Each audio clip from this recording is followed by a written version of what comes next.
She was one wrong step from the end of everything, leading 3-2 in the second set, up a break, in total control of a match she was supposed to control. Alex Eala planted her right foot after a forehand, and something in her ankle simply gave. She didn't fall. She didn't scream.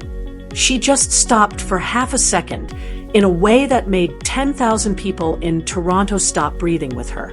The physio was already moving before she called for the timeout, and somewhere in that pause, while tape was wound tight around a joint that hadn't yet been diagnosed, an entire community watching from half a world away had to sit with a question nobody wanted to ask out loud.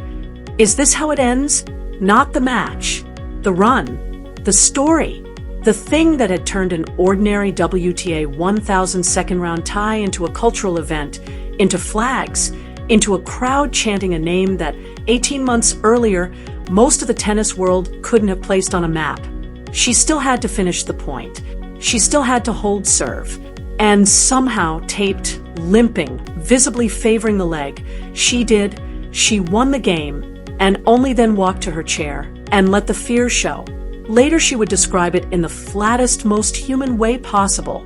She hit the forehand, landed wrong, and for a moment genuinely didn't know what had happened because it happened too fast to process. That's the part nobody plans for in a highlight reel, the half second where an athlete's body knows something their mind hasn't caught up to yet. The relief came fast. Scans and instinct both suggested it wasn't catastrophic. But relief and cost are not the same thing, and the cost showed up almost immediately.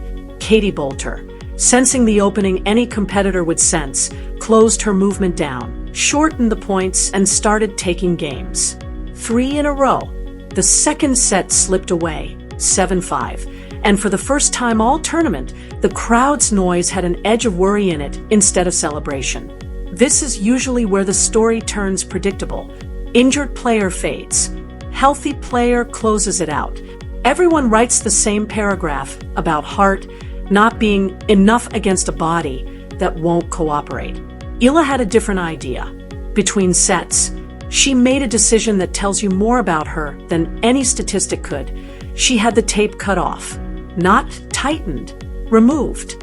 A player who had just watched her opponent exploit a weakness chose to trust an ankle that 90 minutes earlier had buckled under her own weight, because playing scared and playing taped were, to her, the same thing, and she'd rather risk the joint than surrender the match to hesitation. It worked. Freed up, moving again on instinct instead of calculation, she surged to a 5-3 lead in the decider. Boulter didn't fold quietly. She clawed back to 5-4, forcing Eala to serve out the biggest game of her tournament, with the deficit still live in everyone's mind. She held 6-4, 2 hours and 39 minutes after it started. A match that had threatened to become a cautionary tale instead became something else. Proof of a 7-match winning streak now extended, a run that had begun weeks earlier in Washington and hadn't stopped since. But proof of what exactly was the question that lingered after the handshake, because surviving an ankle scare against a player ranked outside the top 50 is one thing. What waited in the next round was an entirely different order of danger, and the tennis world's attention shifted almost instantly from what had just happened to what was about to. That's when Martina Navratilova started talking. Understand who is doing the talking here. 59 major titles across singles and doubles. 18 grand slam singles crowns. A career that spans generations, that watched McEnroe and Sampras and Federer come and go, that has seen more players rise, peak, and vanish under the weight of expectation than almost anyone alive. When Navratilova comments on a rising player, it isn't casual praise, it's a data point from someone who has personally lived every version of pressure the sport can manufacture. And what she said about Eala wasn't the polite, generic compliment legends give to keep the peace. She called her crafty. She pointed specifically to the way Eala, a left-hander, uses variety to unsettle opponents who are built for pace, not puzzles. And then she said the sentence that turned a routine pre-match note into a headline. The pressure is on Alex, and she's been embracing it. She handles it well. Sit with that phrasing for a second, because it's doing something subtle. Navratilova didn't say Eala is talented. Talent is assumed at this level. It's the entry fee, not the distinguishing feature. She said Eala handles pressure, the one trait that separates players who have careers from players who have moments.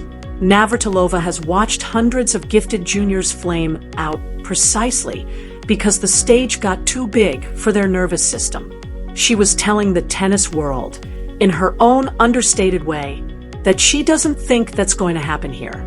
And that assessment lands differently once you look at what Eala has actually been doing under exactly that kind of pressure.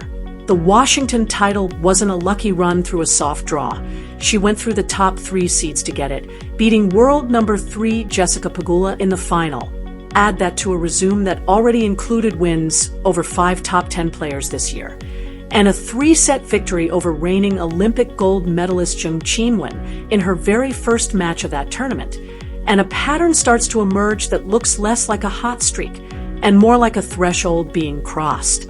This is not a 21-year-old who freezes against a famous name.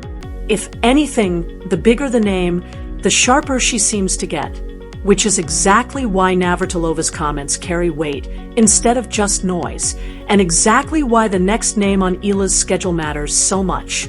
Because Navratilova wasn't just praising a rising player in the abstract.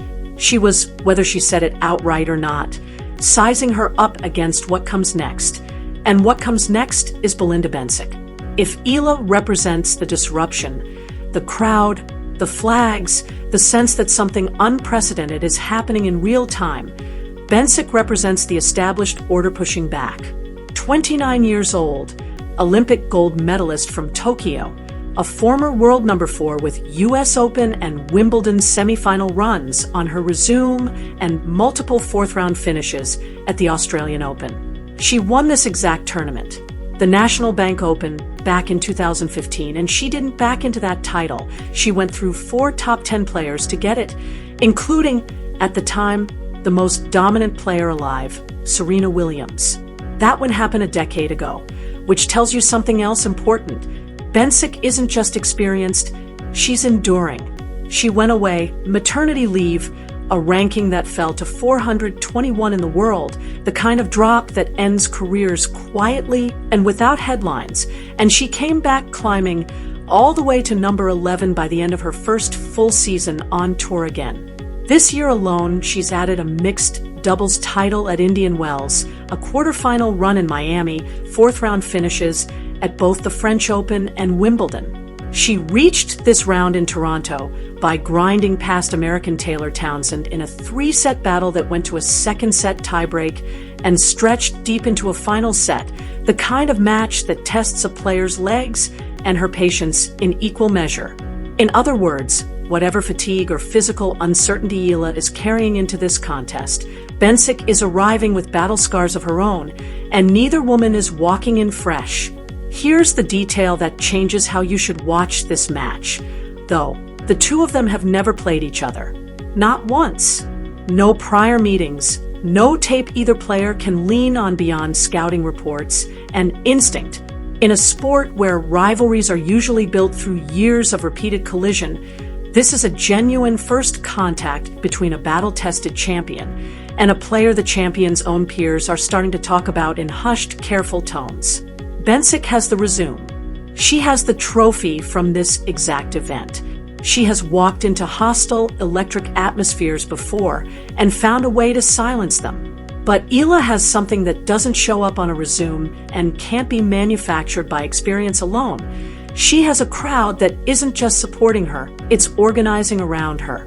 Tournament director Carl Hale said her presence alone generated upward of 5,000 ticket sales in Toronto.